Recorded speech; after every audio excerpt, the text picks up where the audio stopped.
ಮೂತ್ರ ವಿಸರ್ಜನೆಗೆ ಬಂದ ಶಾಲಾ ಬಾಲಕನ ಮೇಲೆ ಸರ್ಕಾರಿ ಬಸ್ ಹರಿದು ವಿದ್ಯಾರ್ಥಿ ಸ್ಥಳದಲ್ಲೇ ಸಾವನ್ನಪ್ಪಿರುವ ಘಟನೆ ಅಥಣಿ ಪಟ್ಟಣದಲ್ಲಿ ನಡೆದಿದೆ.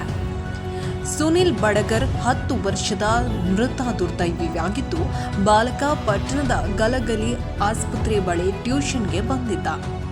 ಗೆಳೆಯರೊಂದಿಗೆ ಮೂತ್ರ ವಿಸರ್ಜನೆಗೆಂದು ರಸ್ತೆ ಬದಿ ಹೊರಟಾಗ ಹಿಂಬದಿಯಿಂದ ಬಂದು ಕೆಎಸ್ಆರ್ಟಿಸಿ ಬಸ್ ಬಾಲಕನ ಮೇಲೆ ಹರಿದಿದ್ದು ವಿದ್ಯಾರ್ಥಿ ಸ್ಥಳದಲ್ಲೇ ಸಾವನ್ನಪ್ಪಿದ್ದಾನೆ.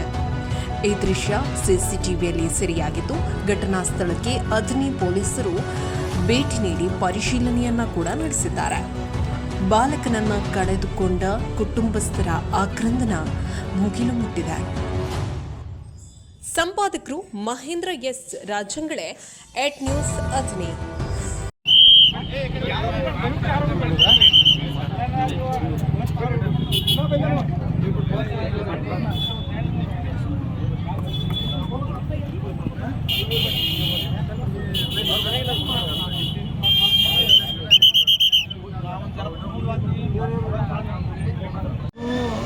ಐವತ್ತರ ಸುಮಾರು ಆಗಿತ್ತು. ಹುಡುಗನ ವಯಸ್ಸು ಹುಡುಗನ ವಯಸ್ಸು 10 ಸರ್. ಅದೇ ಹೆಂಗೆ ಅಚಾನಕ್ ಆಯ್ತು ಸರ್ ಹುಡುಗರು ಇನ್ನೂ ಬೇರೆ ಹುಡುಗರು ಇದ್ದರು ಸರ್, ಅವ್ನ ಜೊತೆ ಆಟ ಆಡೋಕ್ಕಲ್ಲಿ ಗ್ರೌಂಡಿಗೆ ಹೋಗಿದ್ರು. ಅವರು ಇನ್ನು ಬಂದು ಈ ಕಡೆ ನಮ್ಮದು ಕ್ಲಾಸ್ ಐತಲ್ಲ ಅಲ್ಲಿ ರೋಡ್ ಪಾಸ್ ಮಾಡೋರು ಇದ್ದರು. ನಾನು ಅಲ್ಲೇ ಇದ್ದೀನಿ ಸರ್. ನನ್ನ ಹತ್ರ ಎಲ್ಲ ಕಾಲಿಗೆ ಬ್ಲಡ್ ಅದು ಸಿಡ್ದಿತ್ತು ಸರ್. ಅಲ್ಲಿ ಹುಡುಗ ಹಾದಿದ್ದು ರೋಡ್ ಪಾಸ್ ಮಾಡೋರು ಇದ್ದರು. ರೋಡ್ ದಂಡಿಗೆ ಸಾಲಿಗೆ ನಿಂತಾರೆ. ಅದು CC ಕ್ಯಾಮ್ರಾದ ವಿಡಿಯೋನ ಐತಿ, ಬೇಕಾದ್ರೆ ನೋಡ್ಬೋದು ನೀವು.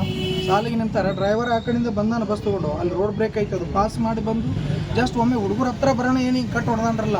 ಕಟ್ ಹೊಡೆದಿದ್ದಕ್ಕೆ ಉಳಿದಿದ್ದು ಹುಡುಗರು ಸ್ವಲ್ಪ ಹಿಂದೆ ಸರ್ದಾರ. ನಮ್ಮ ಹುಡುಗ ಅಲ್ಲೇ ನಿಂತಾರೆ.